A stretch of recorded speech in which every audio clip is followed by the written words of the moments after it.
Okay, can I have everyone attention? We're going to go ahead and call the governing board workshop for December 9th to order. And if you'll join me, we will say the Pledge of Allegiance.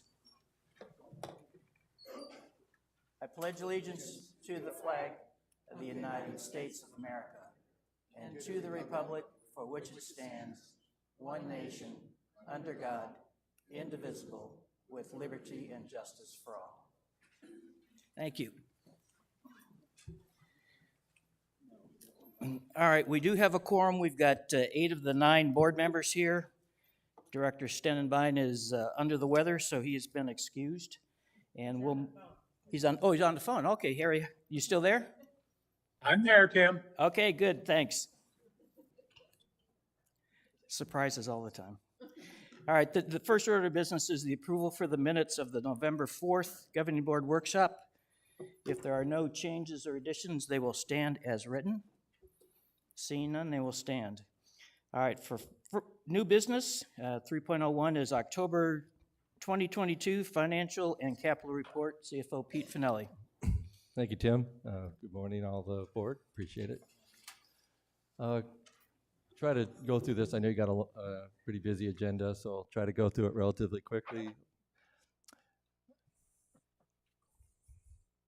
So for October, sorry, this is not clicking very well here. Cliff, do you want to manage it for me? Sorry. So for October, we were right on literally to within $5,000 on our revenues. Expenses, we had some negative impact in our salary line due mostly to overtime within our overseating. Is that moving? I'm sorry. Cliff, there you go. So we were about $100,000 negative for the operating expenses. And then if so when you bring those together with no change in revenue, we were down about $100,000 for October. Moving to year to date, about $150,000 favorable year to date, most of that occurring in golf. Expenses were $140,000 favorable. We're down a little bit in our wages, mostly due to a few openings in landscape and golf, like I mentioned earlier. The only material negative is in supplies and services, and that's primarily due to the fuel has not really abated, and we use quite a bit of that, as you can imagine. So hopefully that will abate in the future. So against budget year to date, 150 favorable on operating revenues, 140 favorable on expenses, so 290,000 or so favorable through the first 4 months. Against prior year, you'd expect a little bit operating revenue. We do put rate increases in golf rounds and bowling lineage and dues, so we are favorable there. The operating expenses are anticipated to have been higher, 790,000 more, and on the next slide you'll see the vast majority that's occurring because we did a competitive wage adjustment in July, and our health insurance costs have increased. The other 424 is spattered across others, like in supplies, like I mentioned, and inflation's probably one of the biggest ones and things like that. Moving to the capital-related portion of the income statement for the current month, nothing extremely material. Against year-to-date, we're down about, as has been brought up at quite a few of the governing board meetings, we're down on APFs. Not necessarily extremely materially yet, but this is starting to grow more material every month as we factor in less of the seasonality of home purchases. The big item, of course, on this is the through 4 months, the unrealized, in this instance, loss on our reserve funds of $1.4 million or so through the reserve fund valuation. So we're about $1.5 million down on capital related. Against prior year, many of the same factors, excuse me, last year, we're down to 260,000 in APFs. That's somewhat to be expected. Last year was about 1,600 APF transactions, which was, by my recording of it, an all-time high by far. Investment income, we're starting to see higher yields coming off of the bonds especially, and the unrealized, as we said, is about $1.4 million down, so we're about $1.5 million down on capital related against prior year. I mentioned that, so to factualize that transaction against prior year, we're down about 26% on actual APFs. That was offset a little bit on its impact by the rate change. And the other two we've talked about already. So then finally, against, for the capital and the operating brought together, we're about $1.2 million, down, mostly occurring in the capital related portion. And against prior year, we're down about 2.2, most of that occurring again in capital related and the anticipated investment in our staffing that occurred in the wage area. Moving to the capital related expenditure portion, the budget by the governing board was 10.8 for non-allowance accounts. Actual closed POs, we had about a $21,000 deficit year to date. But on the next slide, you'll see that we're forecasting to be favorable by end of year. And the detail of that is on the next two slides. The highlighted items, yellow highlighted items, are actually completed capital items. And so those are, so to speak, locked in.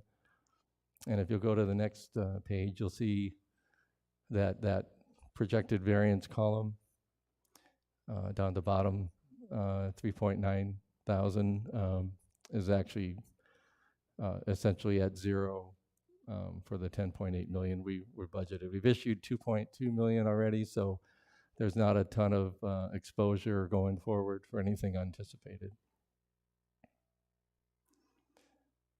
We, of course, have unanticipated needs at times. 400,000 is allotted. We've spent, issued POs, I should say, for about 79,000. The detail for that is on the next page.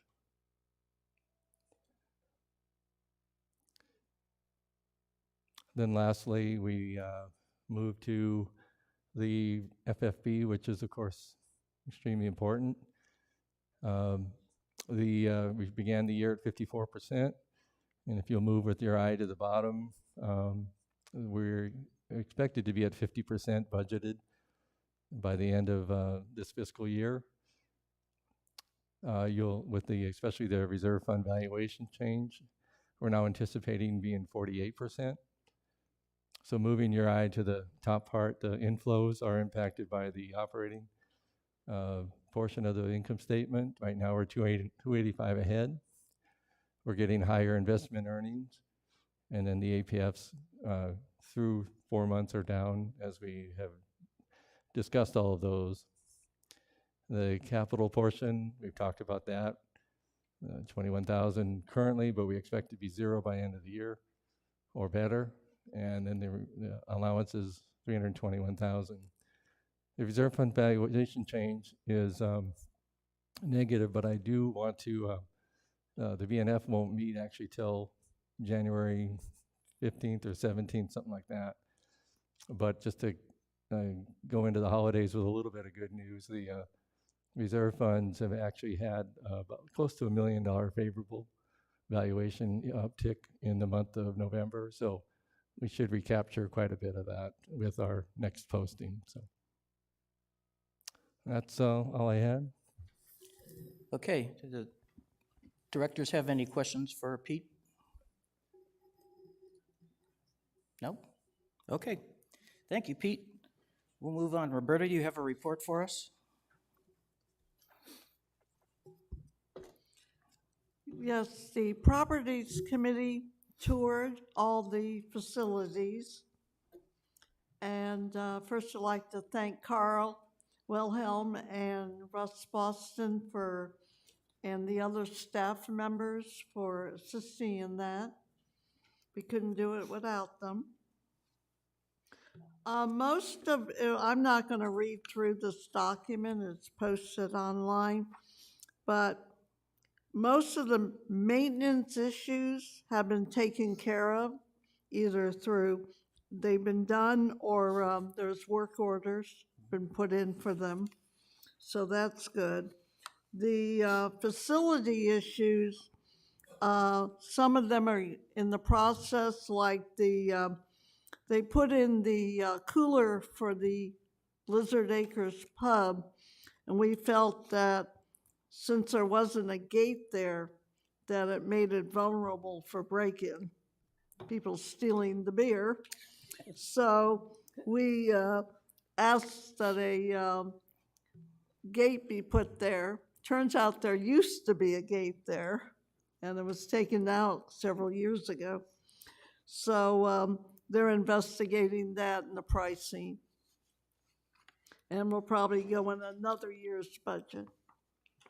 The one of the outstanding issues that we're having, it's a safety issue. The shower curtains are not very long at the Johnson pool. So when people take a shower, all the water just goes out into the outside the shower area. And they have mops there, but after 3 or 4 people have taken a shower, those mops are sort of useless. So we're investigating. The reason why they can't just lower the curtain rods is they're in the tile, and to take them out would cause damage and wouldn't be very attractive, and then they would have to be redone, which would cost more. So our suggestion would be to add on to the curtains. Karen, who's the lead over there, said that they have not been able to get curtains that are longer. So that's a safety issue, because when after 3 or 4 people, like I said, have taken a shower, it's pretty wet out there. And the floor is not slippery, but it does become a hazard. Most of the other items, like I said, are in the process of either getting a work order or costing to be put in as a budget item. And so we're very happy that most of our projects have been taken care of. Great, thank you. Roberta, other than the Beardsley patio area shade, did the committee have any other capital items for this year? No, we didn't. Okay, thank you. Well, we did vote on the softball, Yes. but that was Right. it. All right, any questions from the director? Sharon? Not a question, just a comment. Since I played cards over at Beardsley a lot, I've heard nothing but really positive things about the pool area and how happy people were. Good, thank you. Any other questions? Okay, we're going to move on. We are going to move 3.03, which is the committee recommendation for the softball co-mingling. We're going to move that to the end. So we're going to skip right to 3.04, the proposed 2023-24 financial audit firm. Dick, do you have a report for us? I do. I've actually prepared a summary that I want to read. We've done a fairly thorough and comprehensive analysis, and I want to be sure that we capture all of the points. The Budget and Finance Committee is responsible for informing the governing board the name of the firm that will be conducting our annual audit. The current firm is CLA, that's Clifton, Larson, and Allen. A contract expires in June of 23, therefore it's necessary to conduct our due diligence in identifying and selecting a competent and qualified audit firm. The task force, consisting of rec center staff, that would be Mr. Finelli, Cliff Swan, Terry West, myself, and Gary Bosak, we were formed to identify the requirements, to interview prospective firms, and to make a recommended selection. The three firms responded to their request were CLA. Another firm that's local to Phoenix is Mansberger, Patterson, and McMillan, and then a firm out of San Diego, PKF San Diego LLC. One firm was interviewed face-to-face, and two firms were interviewed by video conferencing. After the interviews were conducted, all members of the task force independently ranked each firm based on our established criteria using a scale of 1 to 5. The final meeting, the task force tabulated the results, displayed, discussed, and recommended the candidate selections. The rankings were very clear in order from the highest to the lowest. And I want to add here an editorial comment that there was absolutely no discussion between the task force members after we either heard the presentation or whether it was in person or a video. We wanted to maintain that degree of objectivity.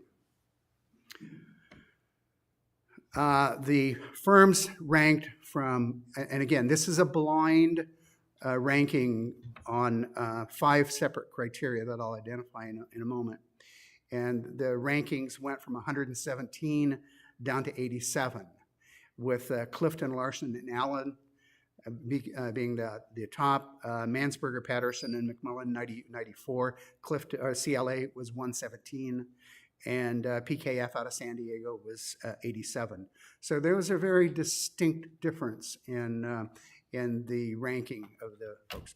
The criteria for selection, and this is both subjective and objective, and it's very hard to define a distinction between 3 professionally qualified firms, but we felt that we were able to do that using these selection criteria. One was depth of resources, knowledge of the industry. In other words, have they worked with other accounts that would be similar to our situation? Their fee structure, the competence displayed, and I'm sure we can all relate to that. And then the last one was overall value. The task force, individual task force members, again, that blind assessment proved to be an excellent tool. The clear choice for the task force was Clifton, Larson, and Allen, and they demonstrated a clear understanding of our vision, concern for our owner members, community pride, and a desire to maintain a standard in which we all enjoy. So the bottom line is that we had 3 professionally competent firms. We talked with them, did a blind evaluation, and then came up with what we think is a pretty objective recommendation, and that is for Clifton, Larson, and Allen. Okay, thank you, Dick. Are there any questions from the directors? All right, do I have Tim. consensus to move this forward? Tim? Oh, Harry, go ahead. Sorry, bud. Okay, this is going to be kind of, I probably need some information from Pete.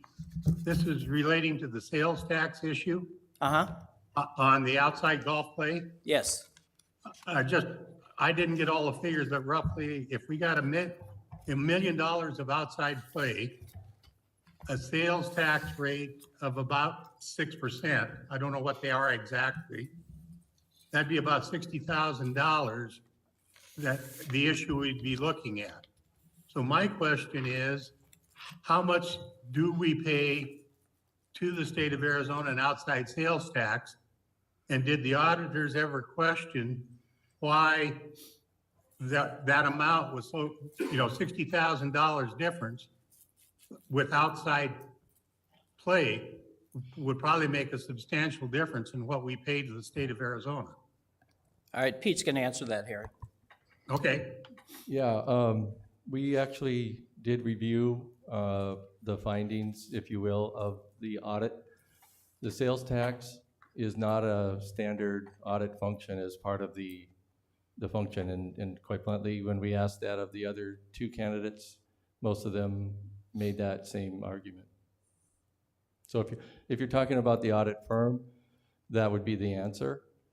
The sales tax was identified for outside play, and we've begun to incorporate that into our actual every month finding. And then just to communicate, Bill, did you want me to talk about the change we're making for that outside play come January?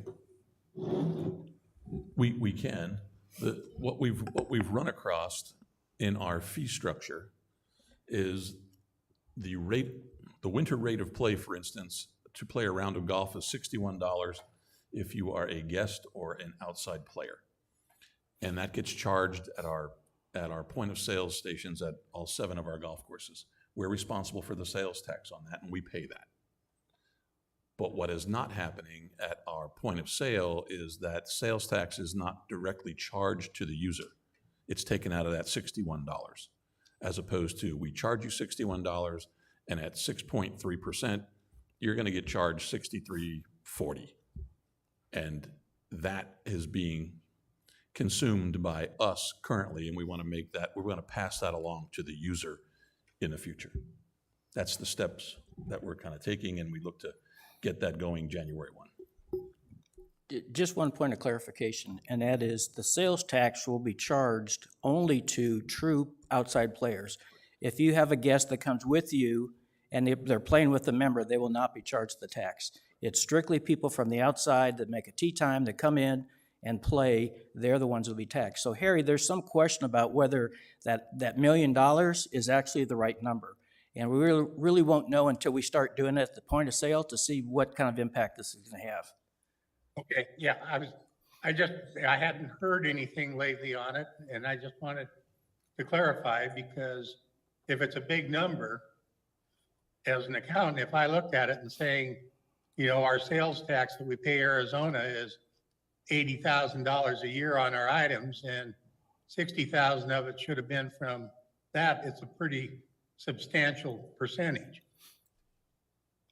Yeah, you're right. You're right, I would Harry. think that the auditors, you know, they'll all say that, well, that's not in our parameters, but sometimes looking forward and taking care of the client should be in their parameters. Right, you're right, Harry, but depending on, my concern is that the number is not nearly that high at all. Because this is Okay. really for people from the outside that call in or walk in and for a tee time that aren't playing with any members. So Right.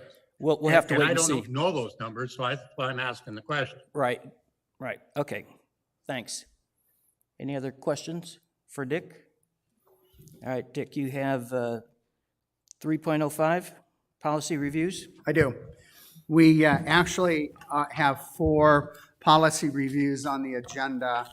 We'll talk about 3 of them. One is, the one that we won't is FI 15, preparation of the annual financial plan. That did not make it out of Budget and Finance Committee this week, and so we're going to have to pull it off and move it to the next meeting. 3 policy memoranda. FI01 is accounting for capital assets. FI02 is capital expenditures, and FI04 is the reserve fund policy.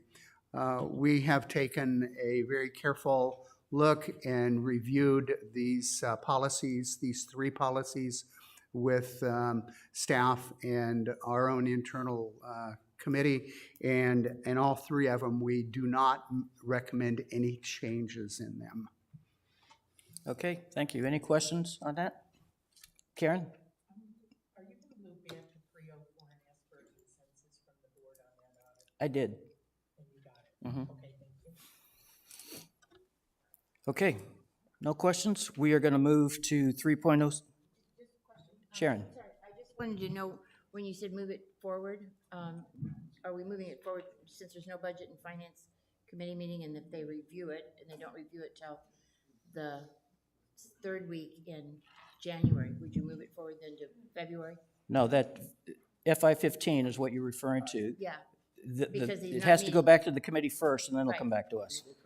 What Sharon, or Karen was asking for is the financial audit firm. Correct, but Well- I'm asking about this one, that's what I'm asking about with Dick. He said we would bring it forward at the next meeting. They aren't meeting. Their meeting. Yeah, their meeting, they're not in January, so he can't bring it to, doesn't he bring it to a workshop? It has to go, we have to put it back through budget and Right. finance. And then once we do that, we'll forward it on to the governing board. I don't know the sequencing. I'd have to look at the calendar. But our next meeting is, I think, the third week of January. And that sounds like we might be able to, and I'm just speculating, that we might be able to move it from Tuesday to the Thursday meeting would be my anticipation. That would be our plan. The Thursday The general Thursday meeting? would be the voting meeting. Okay. Can't, that's, Oh, can't do what, it. Not necessarily, doesn't have to. That's why I was asking. I didn't know if it had to go to a workshop. Not necessarily. Okay. As long, This- we can discuss it and vote on it at the general meeting. this is the policy that was returned to the Budget Right. and Finance Committee. Right. So it's been in many times in people's eyes. Okay, thanks, Dick. All right. Question? Oh, Did Roberta. we vote to make a consensus on the audit firm to go to, for the vote? I asked for consensus. Everybody, Oh, all right? Can I have consensus to move the audit firm to the general meeting for a vote? yes. Okay, all right. Thank you. When Harry jumped in, it got a little. Ah, It's Harry's fault. It's Eric. okay, moving right along now. General Manager, do you have a master plan update for us? I do, thank you. And good morning, and thanks for coming. Let's see if this clicker works for me. Yeah, so far. It's December 9, and here we are, and I don't know what happened in November, but it's gone. This time of year flies by, but let's go through a little bit of a master plan update for you today as far as where we are and where we're going. So Pete touched on this a little bit earlier today, but our reserve fund really drives this ship as far as everything that we do, everything that we plan for, looking at a 30-year picture of how we're doing as far as the master plan goes, what we can and cannot do, and the directions that we take. So the reserve fund really is the link to our association's success. The reserve fund is a repair and replacement of all of our existing assets. So like I said, it's a very large document. It's a very large working tool, and it kind of keeps us focused on what we need to be doing in the current year as well as years coming up. And it also deals with how we deal with new capital assets, how we do any kind of planning, and the community's desires. These kinds of things all have to get dropped into this tool and basically kind of determine how we sit financially and how secure we are, and making sure that you all are getting what you need as residents here, as well as how we operate. And so we look at short-term, we look at long-term plans, and we try to capitalize and be as efficient as we can doing that. I'm not sure this clicker is working any longer, Cliff. You're gonna have to advance. Thank you. So as the year goes by and things happen along the way, we have to do priorities, planning, and assessments of what we do. Various things come up along the way, such as lawn bowling and improvements to those facilities, and water resources and irrigation and those types of things. Improvements to bocce courts and craft rooms, golf course irrigation. A simple concept as if we want to replace ceiling tile, for instance, in the social hall, and then you get notified that, well, the companies don't make that type of tile anymore, and we have to do a complete different turnaround or do a 180-degree difference if we have to drop that ceiling down a little bit to come up with another game plan to replace a 30 or 40-year-old ceiling. Outfield fences, most of the folks in the audience today are softball folks. I think you know the conditions out there are. It's usable, it's playable, not in great condition. It's been added onto about 3 or 4 times and probably should be replaced. But in doing so, you know, the conversation then leads to, if we're going to do that, we should probably maybe look at the outfield grass too. And so when you start adding those 2 projects together, the number rises to a point of concern. And obviously, you know, in an economic times like we are, we had to call a little bit of a timeout this year.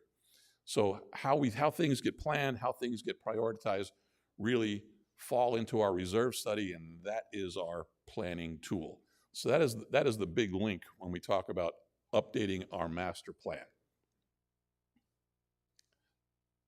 Ultimately, the goal is to keep the needle in the green, right? We want to minimize risk. And when we say risk, that is managing your annual dues and what it costs to reside in Sun City West, getting all of these amenities that you have come to know and enjoy at a reasonable and very reasonable rate.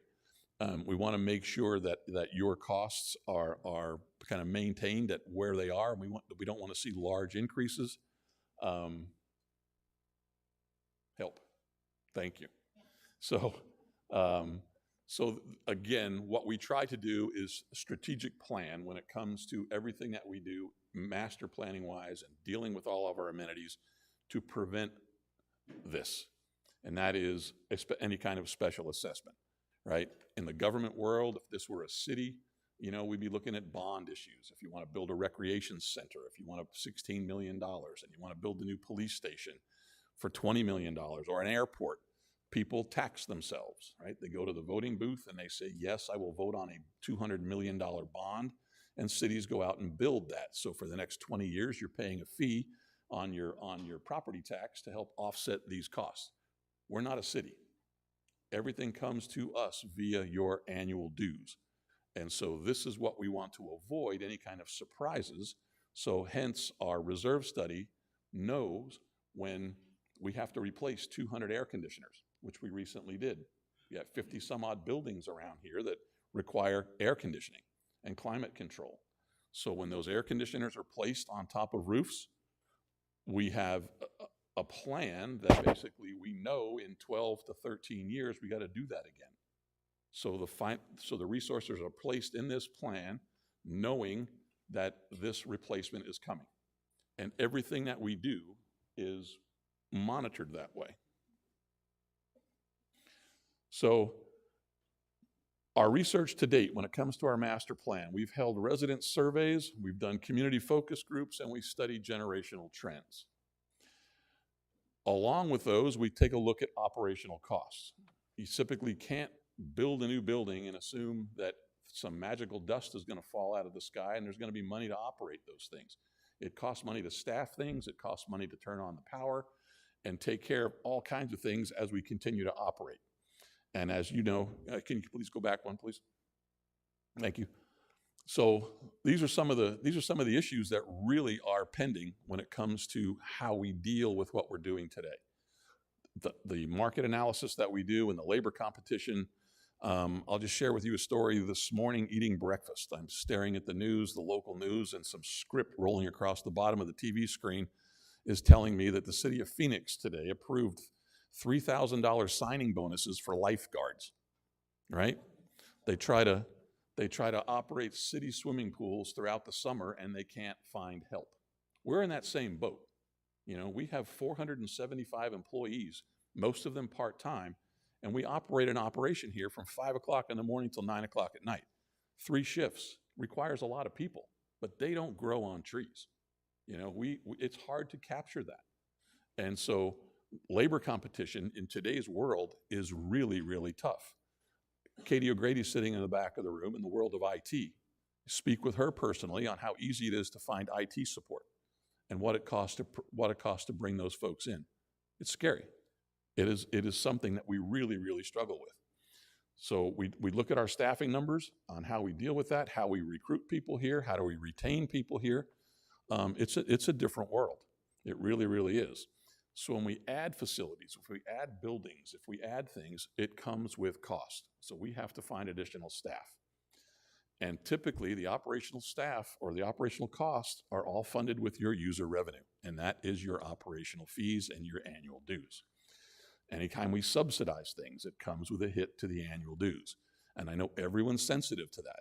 We went through a very long budget process last year and coming to the 12th and 11th hours, and we're dealing with how much do we increase fees. And it's a very, very sensitive subject. We're aware of that, as is the governing board, as are all the committees that we deal with moving along the line. So we're very sensitive to that.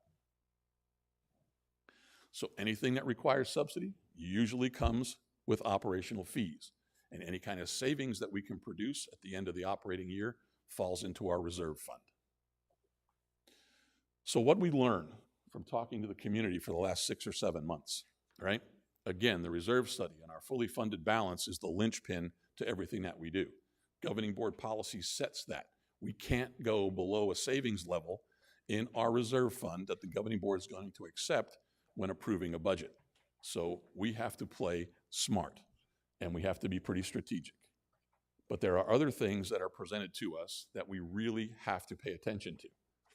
Water resources. You live in the desert. I know you all know that, and I know you've heard the stories about drought, groundwater, how we are stewards of water, and we all have to do the right thing in the world of conservation. That's a big ticket. So this is a chapter in our update that we'll be addressing. So when this all gets wrapped up this spring, these are primarily the chapters that we're touching on as far as the master plan update goes. Water resources are a big issue. IT is a huge issue. Where are we going? What's the future of IT? And what can we do now? And where are we going in the future?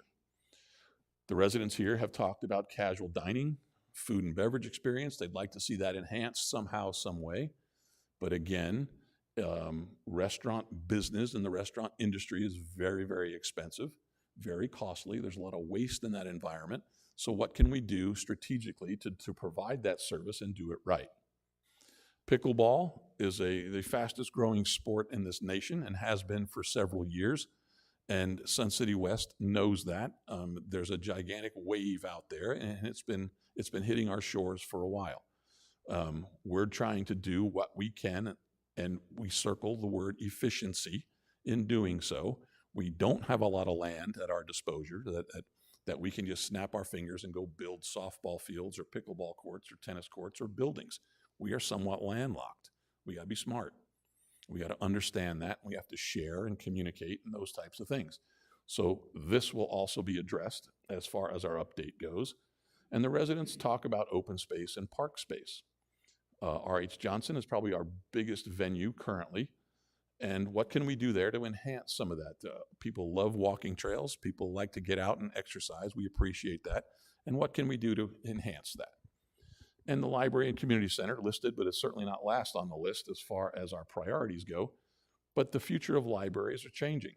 And so they're turning into more of community centers and those types of things. And we want to make sure that we stay way out in front and provide people with these opportunities to enjoy the environment that they live in.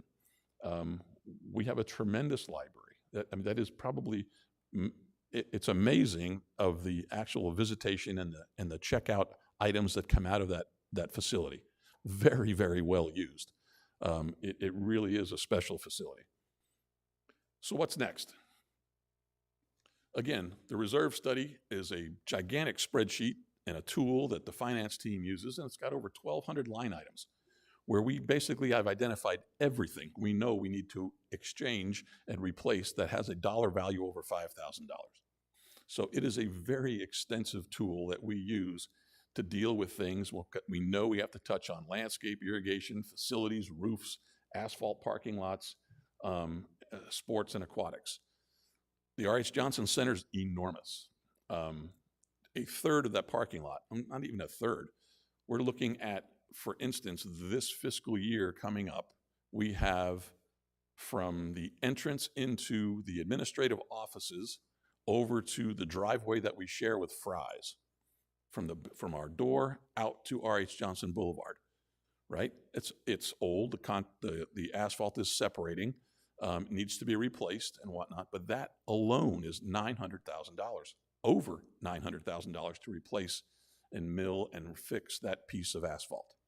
And when you consider that size compared to everything else that we've recently done around R.H. Johnson, is very, very spendy. And we have 3 other recreation centers, 7 golf courses, all have parking lots. So those are the things that we take care of and we quantify, and that is what the reserve study helps us do. Now, we don't have to do it again for another 20 years. I'm not going to be around for the next one, but someone will. But when that time comes, there's going to be money in that account to do it, because we're not going to knock on your door and raise your fees and tell you we need money for asphalt. It's not the way it works. So our fully funded balance to fix everything that we've got here right now is about $58 million, right? And our governing board has set a policy that our reserve funds should not drop below 40% of that dollar figure. That's our lock. That's our base. We can't go below that. So in the modeling portion of the master plan update, this is kind of what we look at. You can see on the left, the last 3 years, what we've been dealing with as far as our APF funding, what we've been doing as far as our R&R capital spend, our investments. You can see in 2020, we threw $1.6 million in the bank on savings, pretty good. 2.8 the following year, and then inflation, recession, and here we are today. And last year was a 3 point, where am I? 3.1? Yeah, a little upside down there. And so the governing board and the Budget and Finance Committee did a wonderful job dealing with how we invest our funds. They got a little conservative, a little more safe with your money, because it is your money, not ours. You can invest your money any way you want to, but I do not want to be to blame for losing your money. So it's a very conservative approach, a very good way to invest, and I think we're moving forward in the right direction. Early on, I think in 2019, 2020, when COVID first came out, Mr. Finelli walks into my office with a chart and showed me it looked like the state of Texas. And it was our reserve fund. I mean, it just like completely fell off the map. You know, we're down to $4 million in a month. That needed to stop, right? So the governing board did the right thing with committees and built that back up and got us in, back in the right direction. Very, very good. So when it comes to groups or clubs or committees or needs, adding $5 million in the master plan over the next 5 years, that drops our reserve fund down to about 22 million, right? And we would be below the 40% policy mark by 2026. So in order to make up those kinds of deficits or to do things that we want to do that's, quote, new, it's going to require an increase in dues and fees or a special assessment. Now, special assessments aren't always bad, right? I mean, coming to you and say, I need money for asphalt or, locally, I think we can talk about the Briarwood Country Club, for instance. They kind of operate like we do, but on a smaller basis. And they had issues with irrigation needs and that kind of thing, and they had to go to their members and ask for money, right? Special assessment. And so the members agreed to do it. Some didn't, then they left and that kind of thing. But special assessments they fall under that. But then again, there's a system out there that if a restaurant is seriously needed here and the 30,000 people living here all agree and they all vote yes, and they all vote, yeah, they want to assess themselves X amount of money a year to help pay for that, and that's voted on and approved, that's a special assessment on the positive side. So that's how things work. So moving forward, the legislative mandates are out there now. Todd has been presented by the Arizona Department of Water Resources, the new rules when it comes to how much groundwater we can extract and irrigate our golf courses with. So that all changes in 2025. We're in a good spot, I think, where we sit right now. There are obviously 2 or 3 more golf courses that we have to address as far as cleaning up their irrigation systems and reducing turf a little bit to kind of meet the state mandates as far as what we can do and how much grass you're actually allowed to have on a golf course. So those kinds of things are all in play. And then the environmental stewardship side that we can talk about really, and some of it affects you as far as softball players in the room. What do you do with an outfield? That's currently natural grass. Do we convert to synthetic to be good stewards and save on some potable drinking water? That's out there. That concept is out there, but it does come with a price tag. And so the utility providers that we use today, ADWR and EPCOR, are the big players in the room. And so we work with them as best we can. We kind of stay up on any and all changes that are coming through those divisions and departments, whether it's rate increases for EPCOR or the new standards that are placed on us by the Arizona Department of Water Resources. We live in Phoenix, Arizona, as far as our water base goes, which is an active management area. So where we reside, what we do and how we deal with water is all mandated by the state of Arizona. And so the state wants to be able to assure you an adequate water supply for a very long time. And so that's why they set those rules, and we have to abide by them. When it comes to stewardship, part of the master plan, we look at landscaping, we look at our sports facilities, we look at our park, and various types of open space. So, I love aerial pictures. Now, I like drones, but any aerial picture of Sun City West is actually frameable. It's pretty cool. But let's talk a little bit about potable water, right? What you're looking at there, what we're trying to focus on here are our lawn bowling courts, currently all natural grass. And so we're working with that club, and they have approached us on potentially working with us on conversions to a synthetic product. Sun City Grand does have a court over there that is synthetic. We've looked at that. Not a lot of contractors in the United States provide that service. Right now, I think it's all coming from Australia. But it's an interesting scenario, but it would save millions of gallons of water doing what they do. But again, price tag. So we're doing that study work, and that will all be included in the master plan and dropped into the reserve study as well. Your softball field, probably one of the nicest ones in the state. I've been in the recreation business ever since I was in college and high school. I don't care to tell you how many softball field I've prepped, getting ready for games, growing up, going to school and playing. And so that feels pretty nice. And, congratulations to you all. But some of the things that have been brought up to us as far as needs and improvements and various types of wants are kind of thrown up against challenges per se. You've got electric easements, you've got power poles, you've got utility lines. So moving buildings around and footings and easements and all that kind of thing are all controlled by Maricopa County. And those are the things we have to play with too. So again, do you want to convert that to a synthetic grass to be good stewards of water? And, if the answer is yes, we support that 100%, but again, price tag.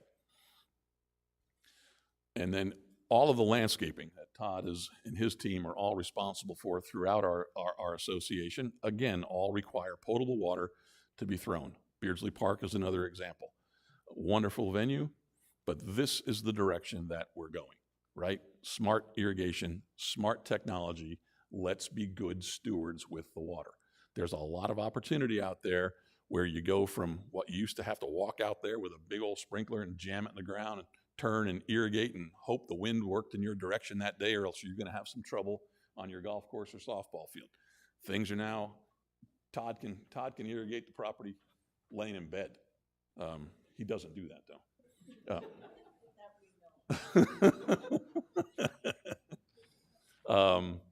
But IT we talked on, and Katie's in the room and can seriously talk about the future and the vision and where we're going. But again, a lot of it is personnel and people and how we react. But we too have to play smarter in this field, right? A lot of people, we used to have a lot of people coming in with checks, right? Paying their annual dues on every month whenever they're due and whatnot. A lot of that is done electronically now, in the digital world. So things are changing, and we have to be out in front of that as well. Casual dining is an experience that the owner members are saying that they want to pursue, and we'll look at that, and we look hard at it. But there are other opportunities too that we'd like to long-term plan. The Lizard Acres Pub has kind of evolved over the last year or so. Is that a possibility for a dining accessible site? Certainly. We currently have a contract with Mimo's across the hallway. That contract expires in 2024. And so there's some negotiation there. Can we do anything better? Can we relocate? Can we expand? So those things will be kind of reported on as we conclude the master plan update. But again, is there a restaurant partnership out there for us? Or if we do that in-house, there is staffing and subsidy issues that we have to address. So when it comes to partnerships, as far as the food and dining scenario too, there's other community redevelopment opportunities currently going on.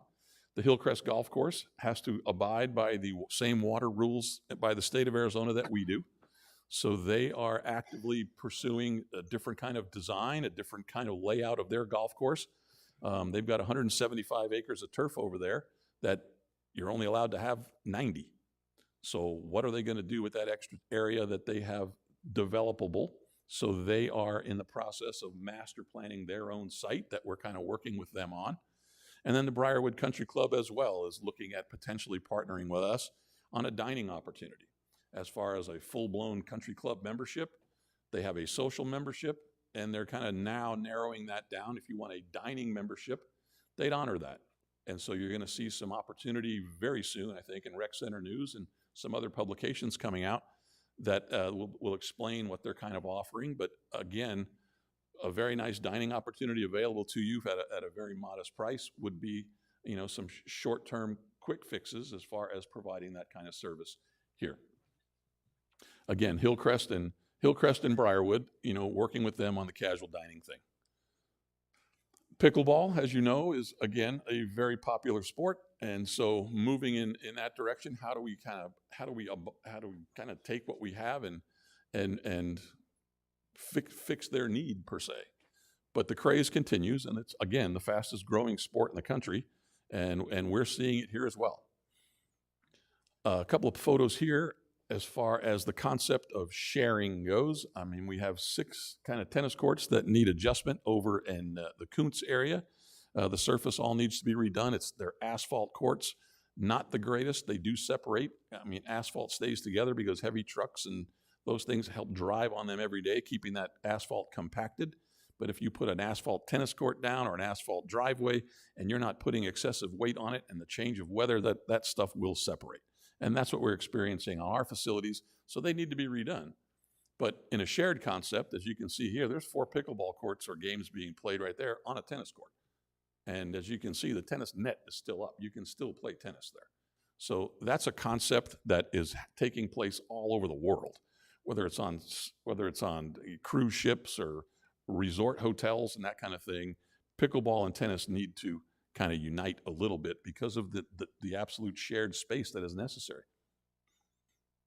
Open space and trails, we've talked about a little bit. There's opportunity there for us, and then hopefully, potentially, with the redevelopment of the Hillcrest property, there may be some land available for us to expand a little more into open space, and that's just something that we're currently working with them on, and we hope within the next couple of months they'll be standing here at this podium showing you a slideshow of what their new environment might look like as well going into the future. So park development is also something that we're kind of working on. And then lastly, again, I'm sorry, the library's always last. Sorry, man. But as we look at library trends, as far as social gathering spaces and meeting some community needs and all of the things that libraries can do and currently do, we have a very good venue there, and we want to make sure if we do expand and when we do expand, it's done correctly and it's in our master plan update.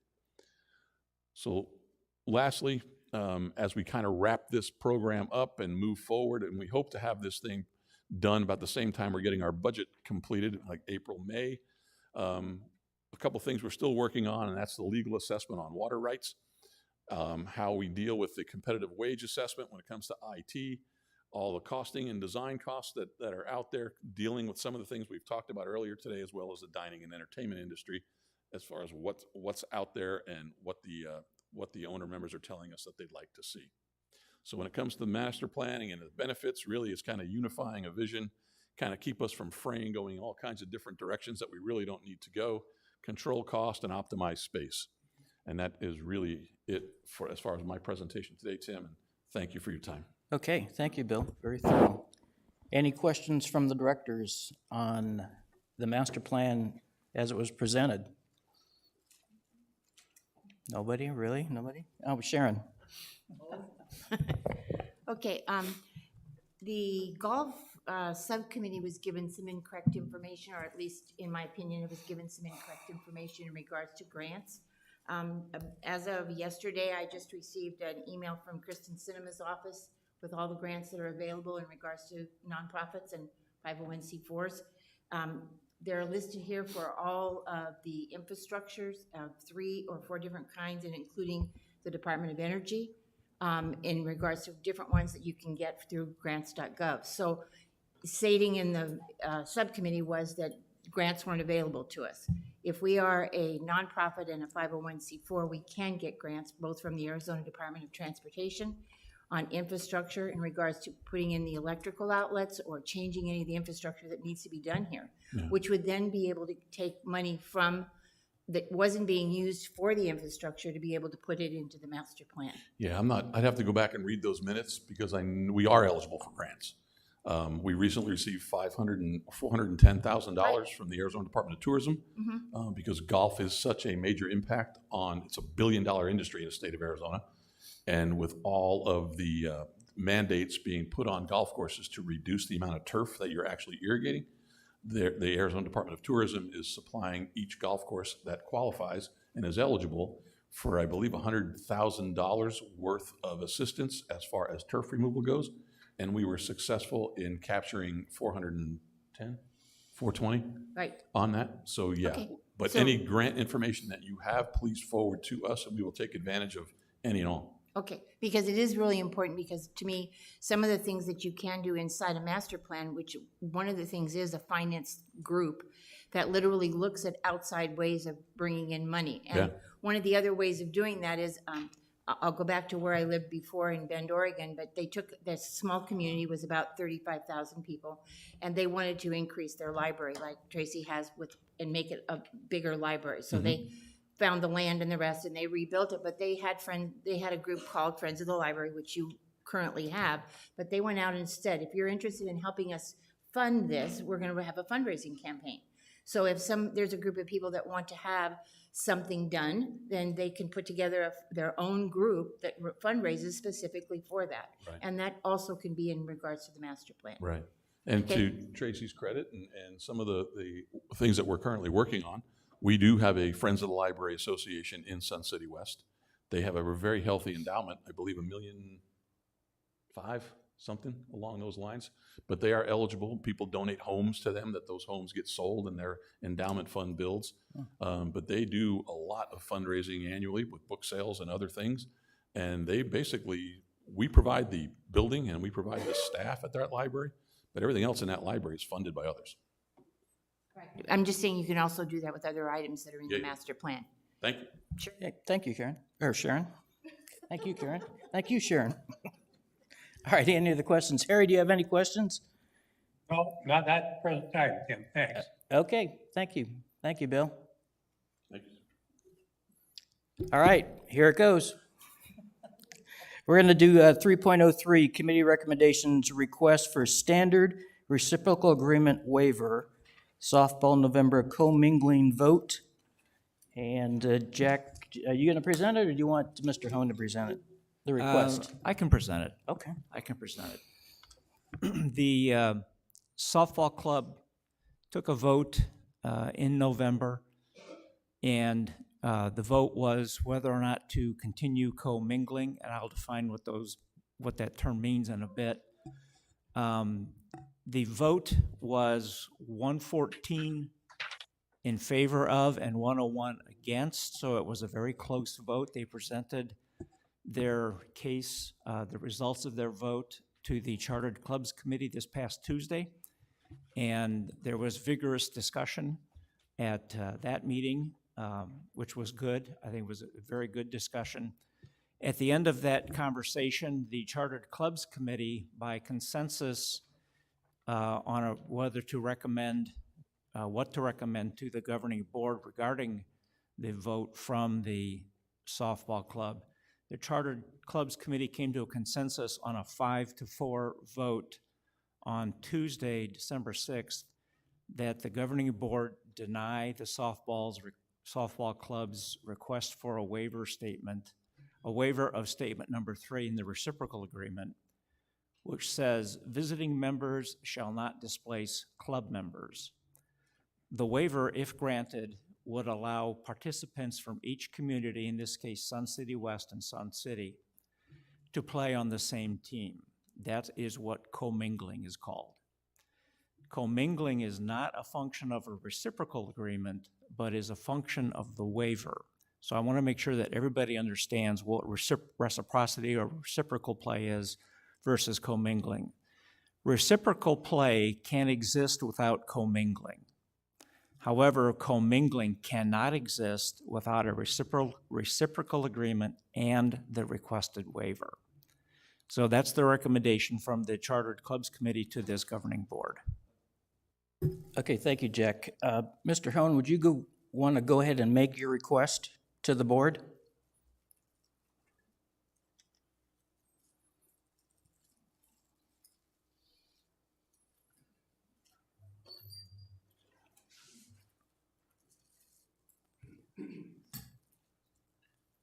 Craig Holm, president of the softball club.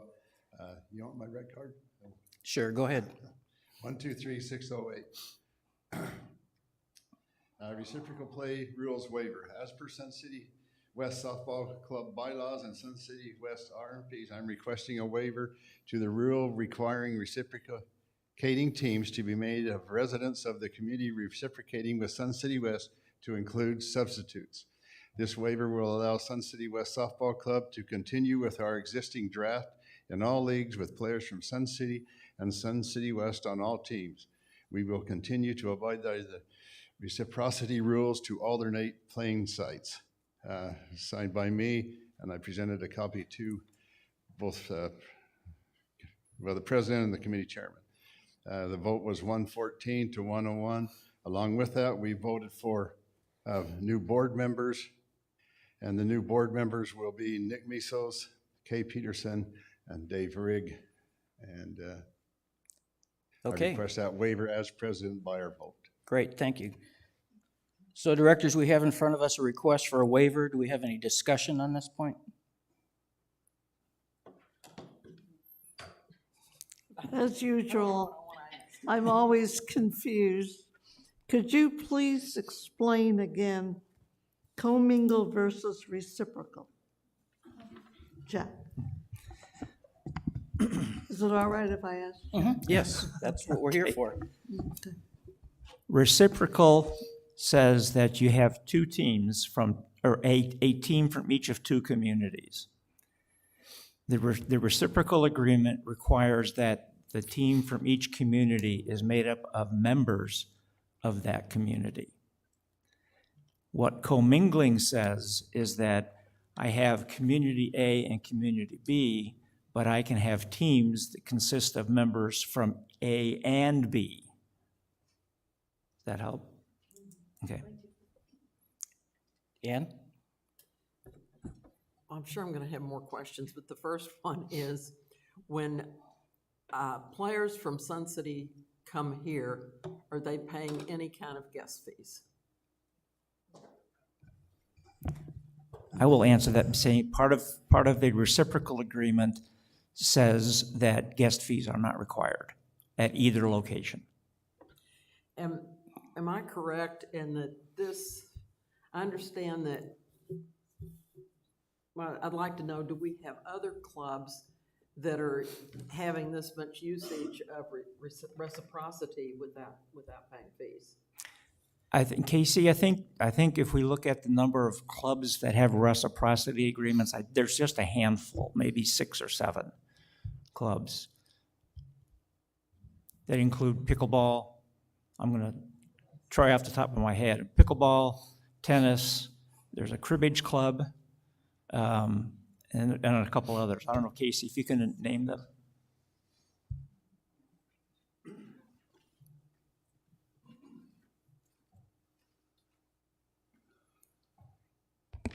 Good morning. In history, it's usually tennis, pickleball, softball, lawn bowling. As far as sporting clubs are concerned, bocce, you guys have reciprocity? I didn't think so. Well, the president's here.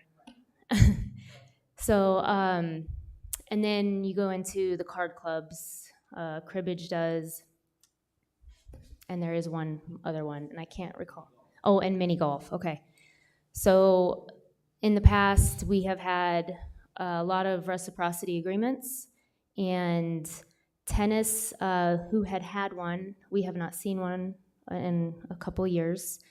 Pickleball does have an active one. Softball typically does it for their commingle play. And then everybody else is legitimately very minimal reciprocity.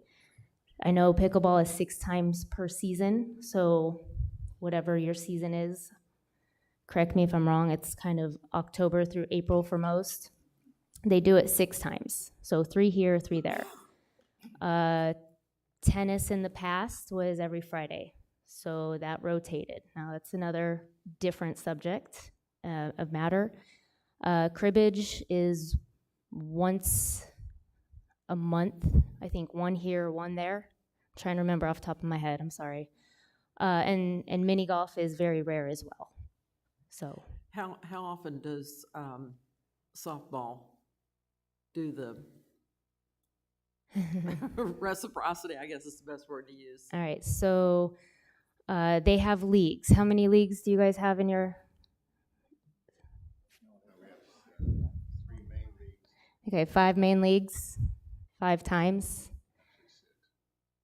So per week, you guys are kind of having your league play 5 times a week. So there are made up of Sun City players here 5 days a week. That's a lot of usage on our facilities that aren't being paid for by outside groups. I'm concerned about that. Lisa? So the question that I have is, if I'm not mistaken, did I read in the RMPs also that if we have reciprocity, there can be no fees? Correct. Correct? So that's one of the problems we have. If there's reciprocity in the RRMPs, you cannot charge a fee. So we have that issue right now in the RRMPs. We have that problem. The other question I have, can I ask one more? Okay.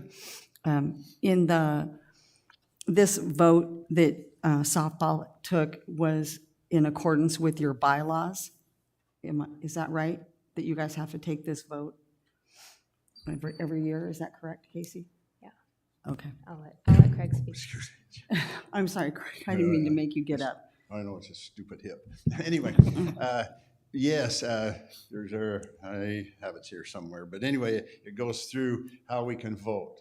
And it doesn't say anything about vote by ballot or in person and online. It's always or, which by law is that any of those are good. So I went to Casey. I asked her. She volunteered to do it over the internet. And I went to my board, and they voted to do a vote by ballot. And with that, they wanted more than one place to do it. So we did it at our general meeting on the 9th. And then we did it when the Central League, American League, and National League were playing that week, which is the 14th, I think 14th, 15th, and 17th. And last year, doing it over the internet, we had 112 votes. This year, we had, 215. 215. So by doing this, we eliminated some people that weren't here because there is no voting by mail or however we were going to do it. So with that, I think it was a great success because we increased our numbers of people voting by 100%. And with that, our numbers also, some of the people that were playing still didn't come in and vote. So you can lead them to water, but you can't make them drink. But I considered, and our board did too, considered it a great success as we go forward. Thanks, Craig. No, I would agree with you. I think your vote was, what, 2/3, I think, or more, yeah. I have a question for you. I don't mean for you to have to get back up, but someone from the softball club indicated that Sun City members are serving on committees of this. Were they able to vote in this vote? Explain your question. I don't understand that. Were Sun City residents able to vote in this? Because some of them are on your committees. No, they were not. Okay, It was thank you. just Sun City West. And we documented that. Our IT gave us a list, and our committee headed by one of our board members, and we had election officials monitored all the time, marking them off when they came through, and we have that record if anyone wants to audit that. Good. No, I trust you. Thank you. Dick? Yeah, I have a question, Casey, and so as I understand it, co-mingling is actually a hybrid of reciprocity. I mean, it's been taken to another level. When we look at reciprocity, it is Team A from Sun City West, Team B from Sun City, and we're playing each other, we go home. Now what we're doing is we're mixing up the teams. So in theory, you're doing the same activity, it's just that other people are on them. I have found nothing in anything, in any of the documents or literature that even defines commingling. Yeah. It's not there. It's a hybrid. It's something that we don't have. So I also understand that every activity, every club can apply for reciprocity, but it has to be done annually. Correct. Okay, so my question is, and I don't want to try to embarrass anybody, are they really doing it? You know, I've heard you say something about tennis. We haven't heard from them in several years. You know, and I've heard from softball. Well, we did this 22 years ago, and you know, so are we really doing that? I mean, is that what we're looking at? Is to try to maintain some sense of enforcement of our reciprocity? And then the second question is only the clubs that have reciprocity doing any commingling? Are you ready? All right. Thank you. Yeah. So to answer your first question, we're doing it to the best that we can. Things are being done that we don't know about. I do know that. So if you want to bring up tennis, they are doing something close to that. I wouldn't say it's a commingle, but in the past, they claimed that there was a waiver as well for them. Can't find it in any of our documents, anywhere. I've not received anything from them. Softball has been able to present something to us from the past, and that's how we were able to find documentation from 2000. There's a whole pile of notebooks in my office that is all of the RRMPs from 1989 through now. To make sure that we have followed procedures, there's a gap in there. There's a huge gap, and it's well after this ever occurred. Don't know how to explain what happened there, but we're trying to get back, as Bill would say, on the right track. So there are clubs that do claim they have reciprocity, but they don't. We found that many years ago as well, got them back on the right track, doing the right things. I believe that the current clubs that I have right now with current reciprocity are doing everything correctly. I do not have anything from tennis. It's a little different with softball. They did turn in a reciprocity agreement for another community that we did not approve. So we do our due diligence per your guidelines. So we definitely try and make sure we follow policies that you guys put in place. Could I ask one more question? So in softball's case, they're really only dealing with Sun City West. For commingle. And Grand? No, we don't have reciprocity No, with Grant. it's just Sun City West. That's the limit. So that's where all the commingling is going on. Yep. So I'm gonna bring it up, or maybe Jack, do you want to go ahead? No, go ahead. If you go to their website, there's an external website link, and that takes you to the Sun Cities Softball Senior League. Is that correct? All right. So that is compiled of the two communities, and those two communities only. Jack. So I want to comment on Dick's statement that commingling is a hybrid. I think it's more correct to say that it is an exception to the reciprocal agreement. We're making an exception, hence the need for a waiver. Let me just add one clarifying comment, and certainly the general manager, Casey, can correct me if I'm wrong, but reciprocity is a formal agreement between two organizations. It's not just a bunch of people getting together and say, hey, we're gonna play here, we're gonna play there. Mm-hmm. The general manager and the other general manager have to sign a document that says, we will allow your people to play with us and you allow us to play over there. And there's certain things that happen in reciprocity. One is we forego the guest fees because the other people forego the guest fees. So it's a one-on-one exchange between the two parties. Yep. Correct? Defined as like for like, yes. I was going to say, it's like for like. So they have to have equivalent facilities or roughly equivalent. They don't have to be exact, but they have to be, you know, a softball field or a tennis court. Sharon? Could you go ahead and explain why this isn't, if they're using this to play at each other's field, the field is still there, and they would still be playing, I understand, even if we didn't have co-mingling. That they would be, but it'd still be played on. So to me, there's a difference between a hard cost and a soft cost. The field is there, nothing's happening on it, or they're either playing on it or they're not playing on it. And if they're still gonna play on it, it doesn't matter what the people are that are doing that, in my opinion.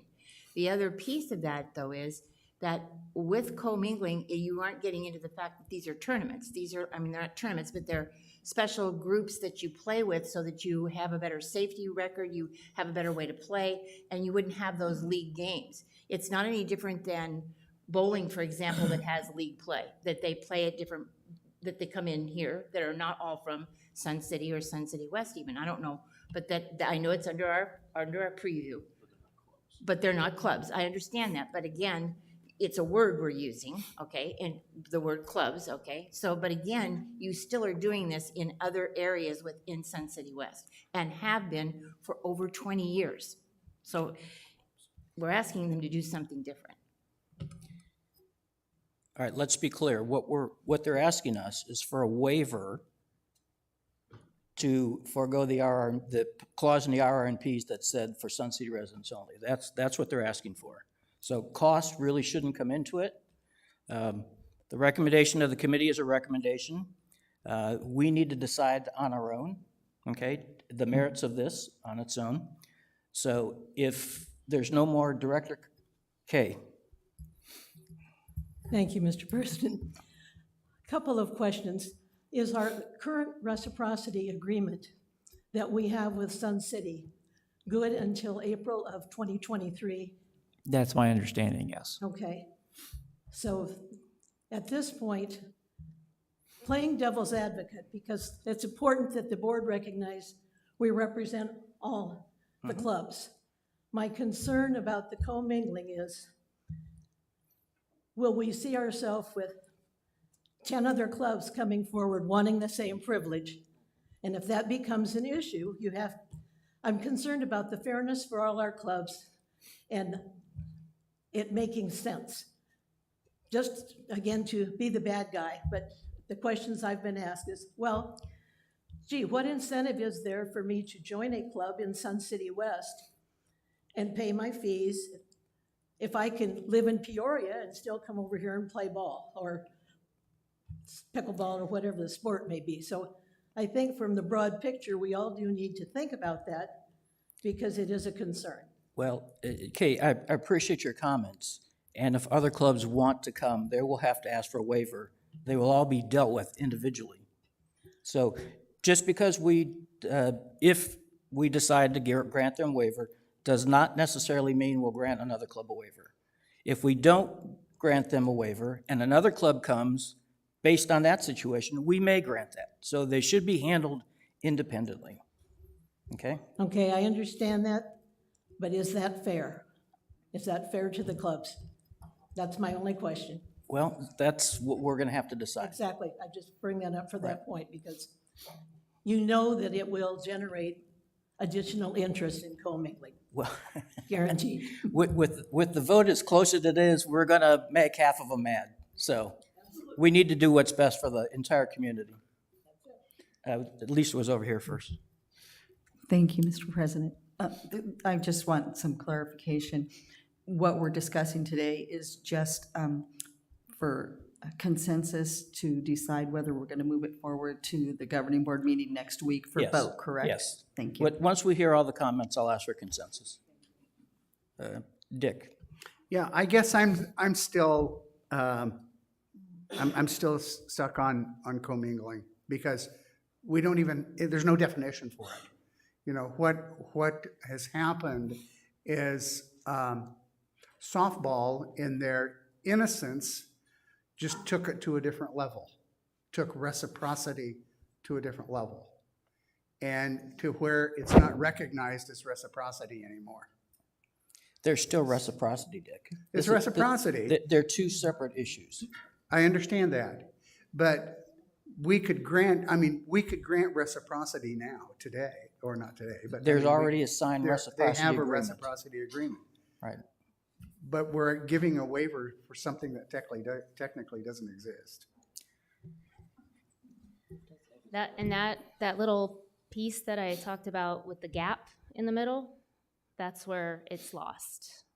So, like I said, I have all the RRMPs from 1989 to current, and I'd be happy to sit with you at some point, set a nice big calendar invite, a couple hours, and I'd be happy to show. And some good things may come to light with that, so. Jack, then Roberta. I think one thing to keep in mind is the history of co-mingling. And the history is that in the beginning, there was Sun City and then there was Sun City West. And neither community, they either lacked the ball field or they lacked a number of people to make a viable, organization to play softball. So in the beginning, there was a special dispensation made that would allow them to have players from both communities on the same teams.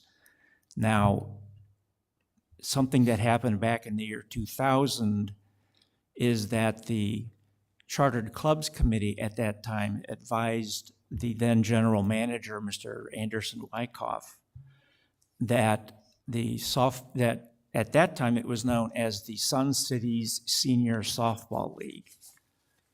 That as a club, what was then supposed to be the Sun City West Club, they were in violation of the RRMPs, and their charter was threatened to be revoked. So in the year 2000, they created the Sun City West Softball Club was created, and there was a special dispensation made for the waiver. The waiver was supposed to be renewed each year. There were spotty records kept of whether or not actual votes were taken or whether the waiver was presented. So in the interest of moving forward, we talked about grandfathering that waiver and bringing it into today's terms, if that's the decision that the club wanted to do and if the board wanted to do. So that's kind of where we are. Correct. Roberta? Well, don't we have to change the definitions in the RRMPs first? No, what this will do is it will provide a waiver for that clause in the RRMPs that said that is waived for the softball club for the period of time of the waiver. All right, is this for the rest of this year, or is it has to be renewed every year?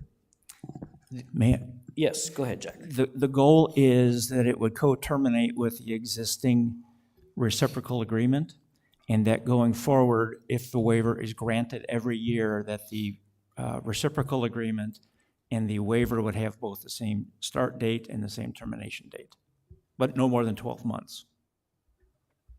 Sharon? To Kay's point in regards to other clubs, I don't think that all clubs should be treated equally in regards to what we're talking about with reciprocity and or commingling. For example, if you have karaoke, I'll use karaoke as an example, where you stand up and you're going to hold the microphone and sing a song. And we allow people to come in from outside. That's commingling, as I understand it, because they're commingling with the other people that are in the karaoke club. You don't have to belong on that in order to do that. Well, how much usage is that doing of our to do that versus someone else who wants to do something bigger and larger? The same thing comes up when you're talking about playing cards. They're going to sit in a chair and play cards. They come in from different areas. So it's not exactly the same thing for every single club of what they do. And we also have not defined what we have in the RRNPs, which came up at the meeting as well with Jack, was what is considered an event, what is considered a special event, how do you determine whether or not people are allowed to come into your clubs or not, and how many can and how often. And until those definitions are made, you can't actually say which clubs are or are not following the rules. Jack's subcommittee is working on that. Okay, and just to be clear, I didn't say all clubs should be treated the same. what I said was each request for a waiver will be considered independently. Okay? Any other comments before I open it up to the floor? Okay, open it up to the floor. If you'd like to come down and make a comment, you'll have 2 minutes to make your comment. Give us your name and rec number when you come down, please.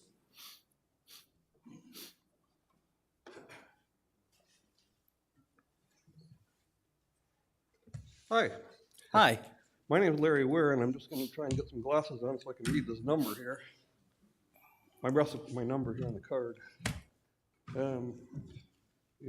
Not even good enough glasses to do it. Yeah, Lord. Can you read my number? Tell me you're not the umpire. 993. How am I doing so far?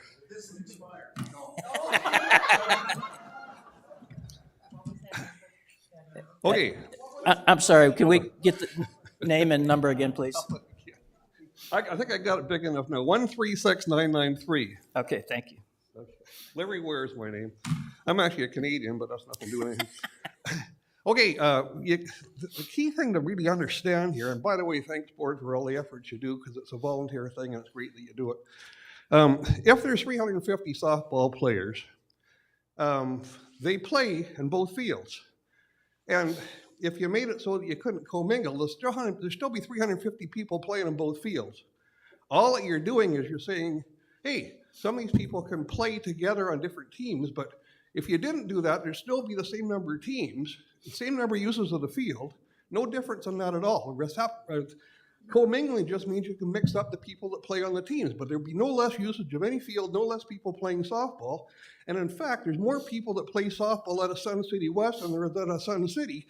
So some of the people wouldn't be able to get to play as much if we didn't co-mingle. So co-mingling benefits all of us in the sense we get to meet different people, we get to make the teams more even, because otherwise there would only be a few number of teams that you couldn't match up who can play with each other and get equal playing time, equal games going on.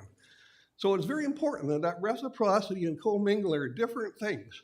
Reciprocity allows everybody a chance to play on both fields, but there might be more teams coming from Sun City West to Sun City. They would be the ones that should be complaining, not Sun City.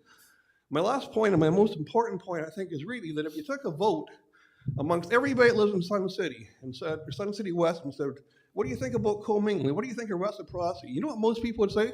I don't have a clue what you're talking about. And they don't care because there's not infecting them. People only care about what matters to them directly. Money matters. And this isn't costing anybody money, co-mingle or reciprocity. But people care about their money for what their dues are going to be, what money is expended on. And this is a great presentation that was done about how money is expended. I really appreciate everything that was said. But money is not the factor in this. It's just playing time. Okay, thank you. Anyone else?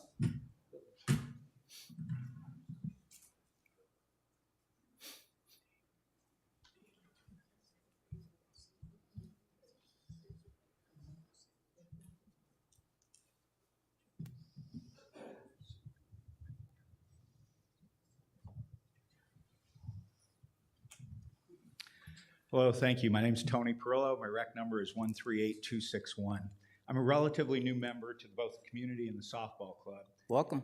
Thank you. And I have to ask myself, why are we here? Why are we having this discussion? Is something broken? And I've heard a couple of issues that are valid. And you brought up the concern, and I think it kind of related to overuse of the field by people outside of the community not bringing money in. I've also heard issues, and I think Kay, you may have brought this up. There's a precedent concern about other clubs. Relative to the use of the field, as Larry just mentioned, we're going to put 350 players on this field. We're going to play the same number of games. We're just not going to have the 220 that are coming from Sun City. That's going to actually put more use on our fields and more use, which will cost more dollars. Relative to the precedent, I certainly understand the precedent. My question would be, why are other clubs going to ask for either co-mingling or reciprocity? Is it required for the successful use of their club and for them to go on playing? If you're playing bocce, if you're playing pickleball, if you're playing tennis, you need 4 people to complete a match, and then a small number to create a league. In order to play softball, it is a very unique sport, and I understand everybody thinks they're unique. But what is unique about our sport is you require 20 to 22 people on the field to play a game.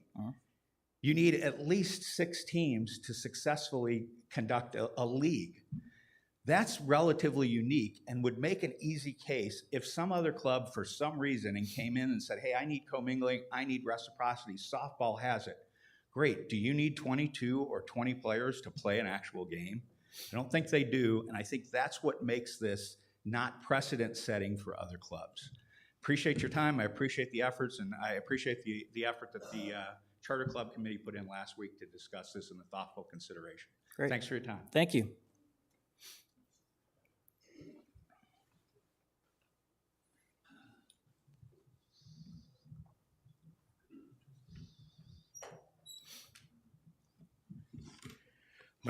My name is Dave Rigg, 126957. The one item that I just want to address is the confusion over the terms of co-mingling and reciprocity. Legally, the legal term for co-mingling is the combined finances and assets. The term for reciprocity, and is described in the Sun City West bylaws on page 2, item 24, reciprocity, the sharing of like facilities and activities, like age-restricted communities and or groups without paying a fee. I've got a letter that Jack has referred to as dated June 8th, 2000.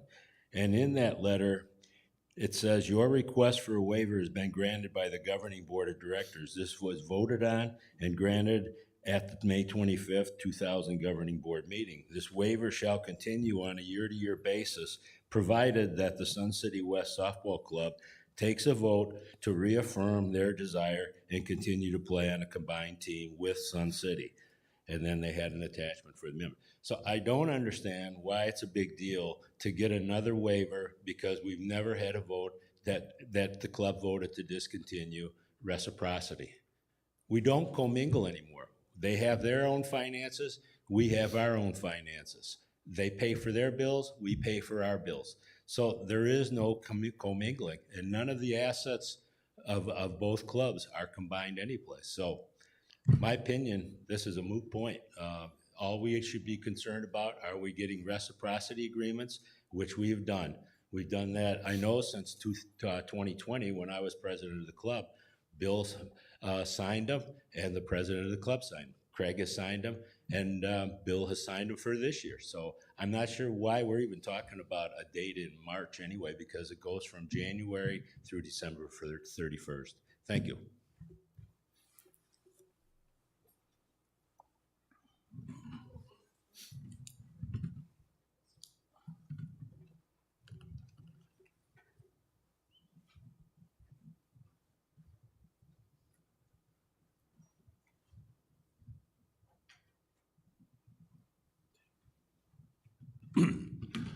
Good morning. My name is Dennis Horvath, rec card 127115. I only have just one statement, and that is, we all remember high school a little bit, right? If we don't intermix players and have just Sun City versus Sun City West, how long do you think it's going to be before there's a huge rivalry built up? So the fun would decrease, and that's why our forefathers were smart enough to intermix the teams. It's fair, we all know each other, we don't fight because we're gonna be on a different team next year, and so there's none of that high school mentality. And yeah, even at 80, we still have high school mentalities, and that's all I like to say, other than thank you very, very much. All right, thank you.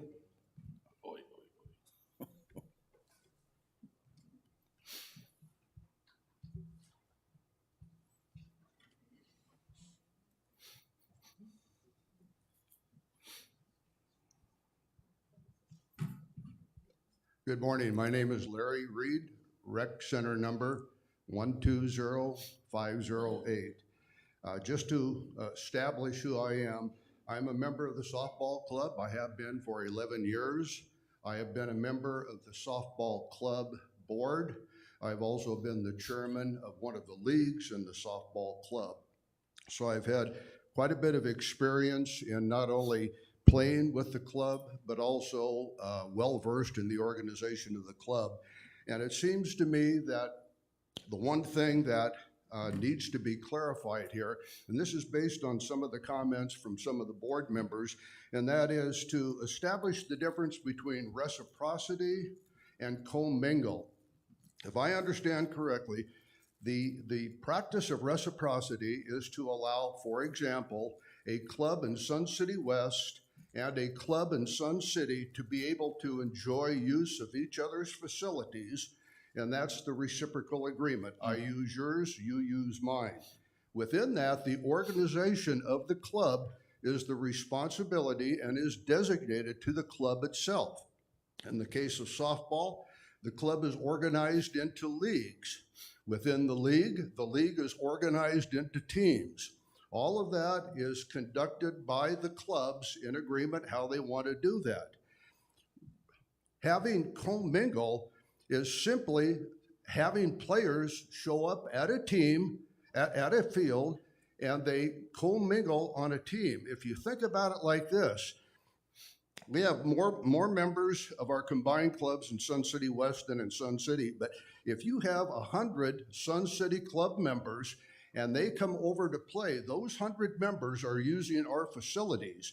It doesn't make a bit of difference to our facilities, the wear and tear or the reciprocity agreement, if they're all wearing the same uniform or if they're wearing mixed uniforms. The practicality and the logic is the same. Reciprocity, co-mingle are very much the same. So the comment about is Okay, it a thank you. hybrid? It's more of a hybrid than two separate functions. And I would ask that the board not go down so deep that they dictate how a club actually organizes their activities. Thanks for your comments. Thank you for your time. Yep, thank you. I'm his better half. I can tell that already. I'm Donna Reed. This is hard for me, by the way. Number 120509. About 3 years ago. Your name, please? I'm sorry? Your name? Oh, Donna Reed. Okay. About 3 years ago, my husband did a study. Oh, I'm sorry. About 3 years ago, my husband did a study because we continue to get more players than we have room for. In the league, in the Central League in the spring, when our snowbirds return, we have 14 teams. We have actually this coming spring probably an equivalent of 16 teams. There's no way we can get all those players on the field. The max comfortably is 12, and that is what we have this fall. I believe the percentages at this time is 60% from Sun City West and 40% from Sun City.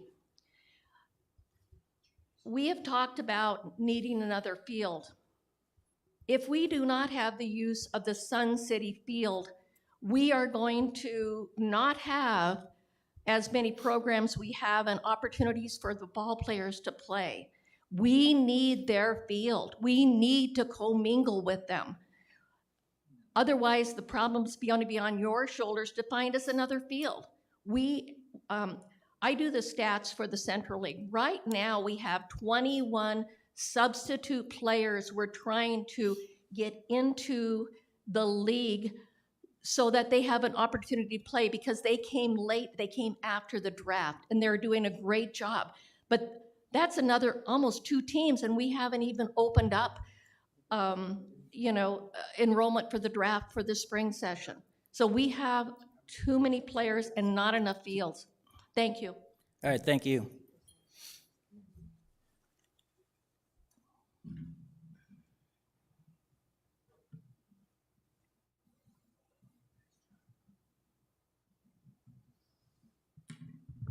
Bev Berger, 66359.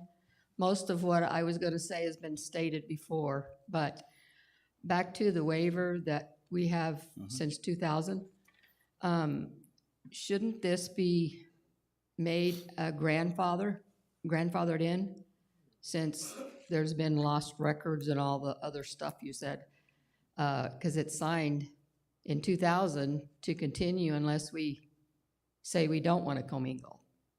So I just thought if it was grandfathered in, you wouldn't have to worry about the other clubs and all the things they would bring up. Both fields that we play on have had thousands of dollars put into them.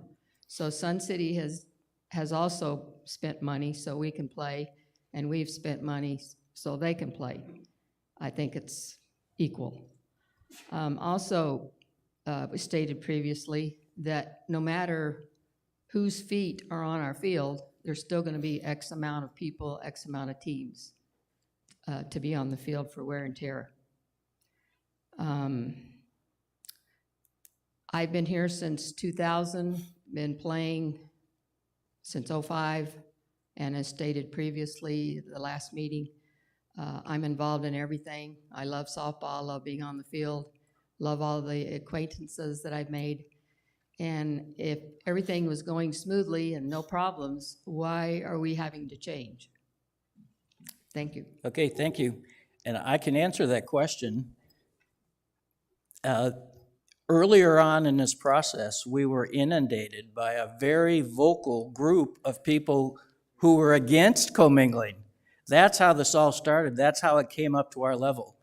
And it's been amazing how the tide has completely shifted.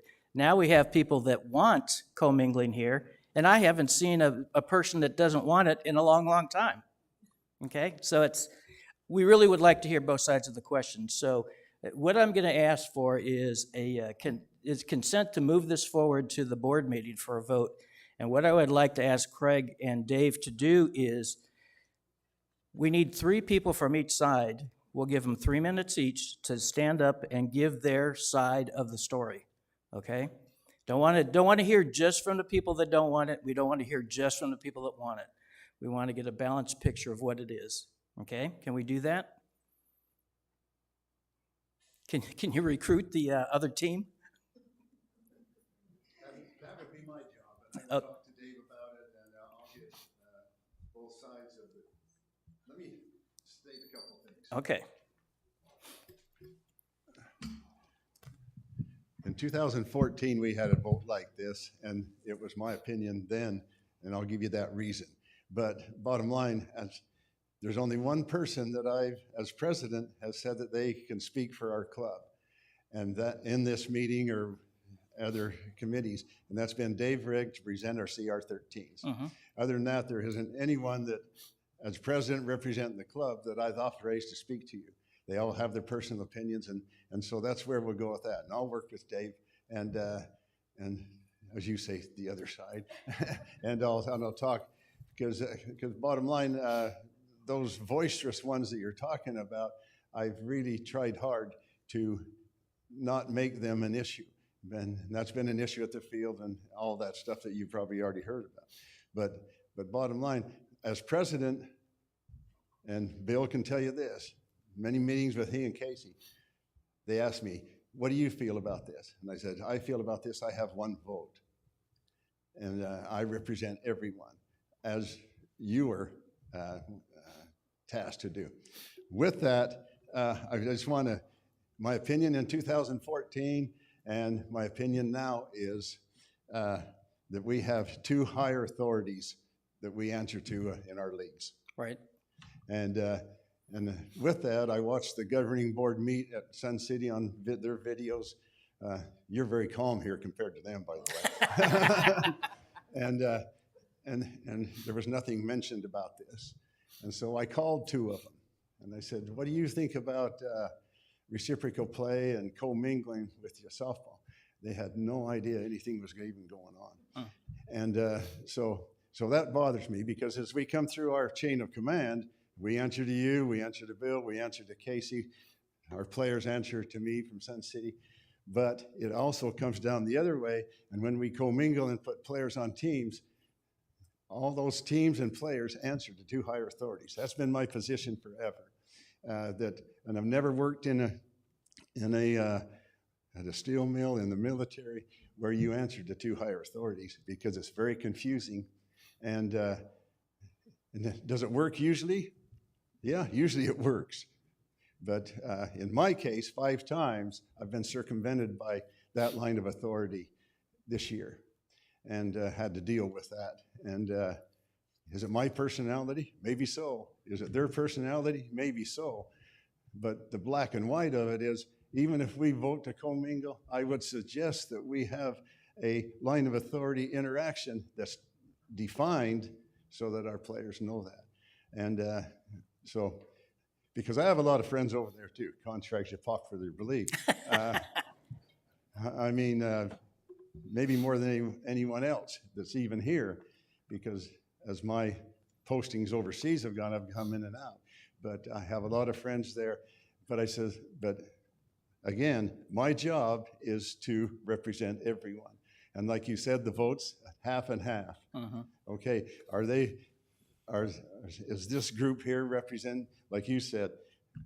Well, the big concern with those other people is they were too boisterous at your meetings. And so I've tried to calm that down, because I want you to hear both sides of the story, and what they're doing, as, in my opinion, as you should. So that's where I am with it. And So hopefully we'll have not so boisterous folks here that we can hear from. Oh, well, Hello, voices. I've seen you run meetings, and I've seen Jack run meetings. That won't be a problem. Okay, great. Thank you. All right. One last chance. Any more comments from the audience? Okay, we're going to go directly to director comments. Roberta, do you have any comments? No. Are we Lisa? going to vote to whether Oh, to I'm make sorry. a That's right. consensus? I just want to get this. All right. Do I have consensus to move this to the general meeting for a vote? Yes. Okay, we will Yes. move this to the general meeting for a vote now. Comments, Roberta? None. Okay, Lisa? Yes. Craig, in regards to your comment regarding this meeting and how well to, have you met our leader? So yes, we all conduct ourselves very well. I'm just one of the gang. Jack? No comments. Ann? The only comment is, it hasn't always been this calm, and I'm glad it is now. And no other comment. All right, Dick? There is a reason for the gavel. Sharon? Ann, okay? Okay. One last chance for any comments from the audience. And if not, we will adjourn the meeting at, what is it, 10:45? 10:47, okay. Governing board, we need to immediately move into executive.